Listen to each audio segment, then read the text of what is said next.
Oh snap, Glaze Once upon a time not long ago in the streets of Brooklyn, Glaze had me shookin'. If he liked what you had, that took it. Give me gangster moves, weighing with some gangster dudes. You know I'm Brooklyn dude, straight take you fool. Me get that real 50 cent fat cat pimp. Had blocks on lock, BGG the movement. Here to make improvements. Knock him out the box, Glaze. Knock him out the box, knock him out the box, Glaze. Knock him out the box. Who you know more realer, stories real more thriller. Spit real facts, who you know more chiller. And I expect them to take care of her. I'd expect them to start fucking her. You know what I'm saying? But it makes you feel better, man. Makes you feel better, man. That's over, man. That's water under the bridge, you know? That's water under the bridge. You know Godfish was a punk. I know it, and you know it. So I mean, what the hell? What did you expect out of fucking punk? I expected him because what I was asking to do was just a small thing. Because he had women of his own. He had women who were as attractive as mine. I don't know why. No, he didn't. I don't know why he had the bonus, and then I don't know why the other council members let him live after they knew he did it. But Nick, we talked about that council thing a long time ago. I told you it wouldn't work. Somebody want to be Carlos Gambino, the other guy want to be Madame Madonna, the other guy want to be Al Capone. That don't work. What you got to do, if you're going to make it work, you got to kill half the son of a bitch. You don't want it to kill nobody. What do you think about that, No. Nick? You think he's right about that? I don't know, man. Yeah, I'm right. You don't know my butt. You know I'm right.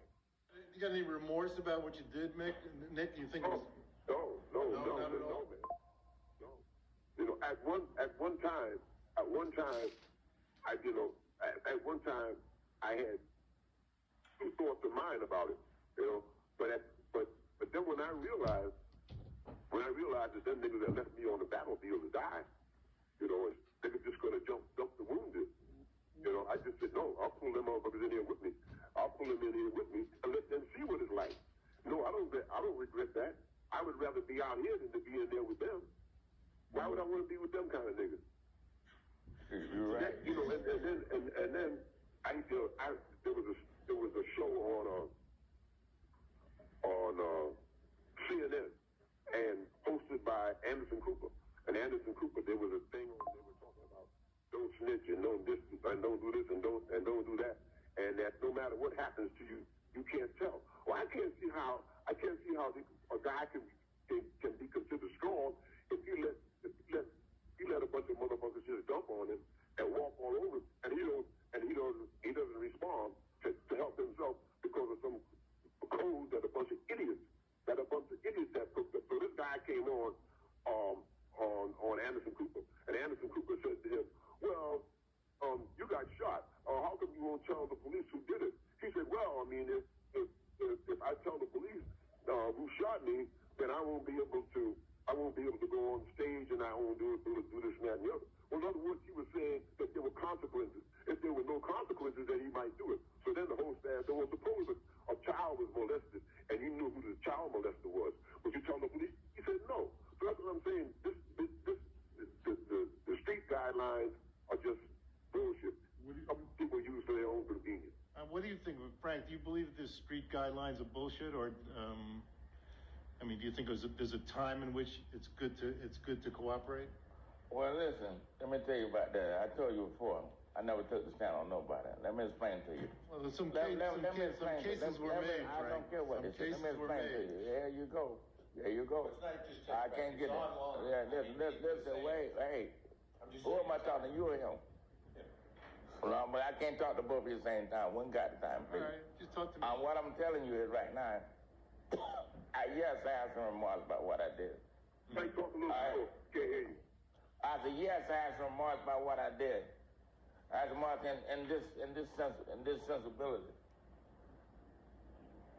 I never sold nothing to a kid in the street, but I found out that my people had sold something. I don't want to sell kids in the street. I don't want to see them jungle. I don't want to make them jungle. I don't want to be a part of it. But during my time, I couldn't get a job on Wall Street washing toilet out. I went to school 3 days, and the teacher went there, 2 of them. I had to make a living. I didn't want to be out there down bumming the street. I could do better, and that's what I did. I went my way, and I did better. But I don't, yes, I have some remarks about what I did on the way, and on the way I don't. Because when you get there, everybody, every rat out the goddamn woods gonna come running at you. They're gonna come running at you hard. And that's what they did to me. Every time they had the money, all with that. When you ain't got no money, tell them, Nick, everybody disappear. Tell them, Nick. Oh, yeah. You know, yeah. Like Louis Jordan says, I'm going to get my hands on the dollar again. I'm going to squeeze it till the eagle. Yeah. Ain't nobody here but us chickens, man. That's right, man. He's the greatest, man, Louis Jordan. He's a monster. Tell nobody, don't play me cheap. I got 50 cents more than I'm going to keep. You let the good time roll. Hey, Frank, let me ask you this question. You got it, Nick. Guys. What happened to, do you know how Jimmy Terrell died? Yes. Tell me about it. Well, I hear they set him up. They thought his brother been like a $60,000 deal. And Jimmy bought the money with him. And they killed him when they killed him to get the money. Well, it was a setup. It wasn't for real. They killed him just to get the money. And Goldfinger loved everybody. Goldfinger was a good man. You know he didn't deserve nothing like that. Yeah. See, the thing that's funny about this is, like, most people think that you guys were competitors and you hated each other, but it seems like you guys were buddies. Is that so? What is the case here? As Nick, I was a good friend of him. We were competitors, but we were competitors. But see, I'll tell you what a lot of people don't understand. See, in a lot of times you read in the paper about people having shooting wars about turf, but both of us operated in that 16th Street area. But the more people out there, in other words, if only one of us had powder out there, every time the police came out, they would be able to surveil out that one group.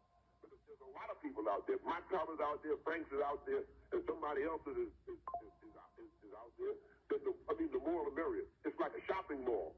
It's like a shopping mall, and the more people out there dealing, the more that the police got to disperse their energy. There you go. Concentrate on one person. There you go. Good. So let me ask you one thing. I mean, like, did you ever think, both of you guys, you ever think that, like, there'd be this whole hip-hop thing with all these guys writing songs? I mean, you guys have both mentioned a million hip-hop songs. No, when I came along, you had to sing. It wasn't none of that bop stuff. I got a son of that bop stuff. It wasn't none of that. When I come along, you had to sing. Nat King Cole, Aretha Franklin. Well, not Aretha Franklin so much, but she was kind of young. People like that way back in the day, you had to sing, man. You couldn't get that. I know, but you didn't think they were going to make songs about you, right? And jazz and stuff, huh? You never thought people were going to make songs about you, did you? Well, good luck. They must have liked me a lot. They're making songs about me. What about you, Nick? I mean, you're like a folk hero or something like that. No, I never thought anything like that. That they would be. Well, when hip hop first started, everybody, all the music entrepreneurs predicted that hip hop would be dead in 5 years. And these guys hip hop started with guys selling those 8-tracks out of the back of their car. That's right. Right. That's true. That's how it started out on the island. In Brooklyn and in the Bronx.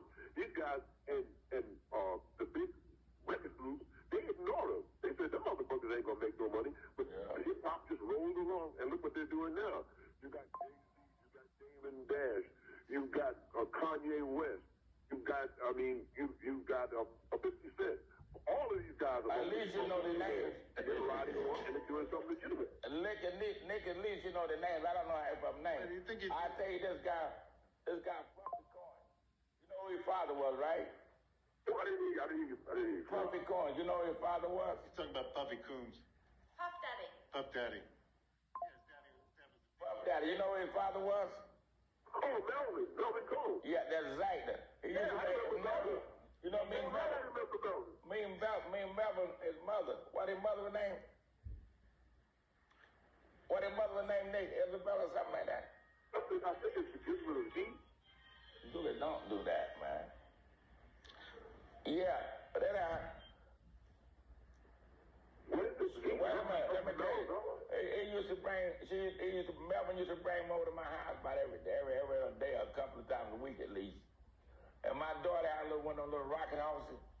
She would let him ride on, and she used to push him off the White House.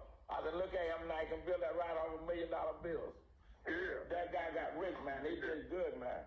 I said, I'm proud to see him out there like that. That was Melvin Combs' son. I just saw him the other night. I'm glad he did that. I'm glad he went on. I pray for this kid, man. He's doing good. I just saw him the other night when I went to see your movie, Frank. Hey, Nick, are you curious about how you're portrayed in the American Gangster movie? How is he portrayed? I don't know.